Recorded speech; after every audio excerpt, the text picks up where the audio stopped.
இந்த வார தமிழாவில் கண்டிப்பான மாமியார்கள் விசஸ் கலகலப்பான மாமியார்கள். நீங்கள் எப்படி எல்லாம் உங்களுடைய மருமகளை அடக்கி ஆள்கிறீர்கள்? காலையில ஏஞ்ச உடனே முதல்ல குளிச்சுட்டு தான் நீங்க கிச்சனுக்குள்ள வரணும்ன்றது ரொம்ப ஸ்ட்ரிக்டான ஒரு ஆர்டர் சார். நம்ம பட்ட கஷ்டத்தை நம்ம மருமகள் ஏன் படணும்? நவநாகரீக மருமகள் எனக்கு வேண்டாம். உடம்பு தெரிய ஆடை போட்டுக்கொண்டு நடமாடுவது எனக்கு இஷ்டம் இல்ல sir. Kurti allowed, chudidar with shawl allowed, Friday sari must. மத்தவங்க கண்ணை எதா உறுத்தாதுங்கிறது அவங்களுக்கு தெரியும்.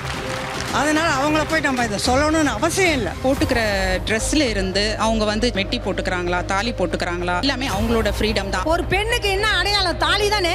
தாலி இல்லாம எப்படி சார் வாழ்க்கை? நான் கட்டி போடுறேங்க, இப்ப விடுறேங்க. என் புருஷனுக்கு ஆக போதா? இன்னொரு பொண்ணு அடக்கணும், பெண்ணுக்கு வேலைக்கு தாலி, இப்படி எவ்வளவு நாள் ஏமாத்திட்டு தெரிவிங்க நாட்டை? ரகங்கள் பலவிதம், ஒவ்வொன்று உலகத்தரம். உங்கள் அனுஜ் டைல்ஸ் மற்றும் பிசுபிசுப்பில்லாத sun and refined sunflower oil வழங்கும் தமிழா special partner the eye foundation கண் மருத்துவமனை. இப்பொழுது சென்னை வடபழனியிலும் வரும் ஞாயிறு மதியம் 12:30க்கு.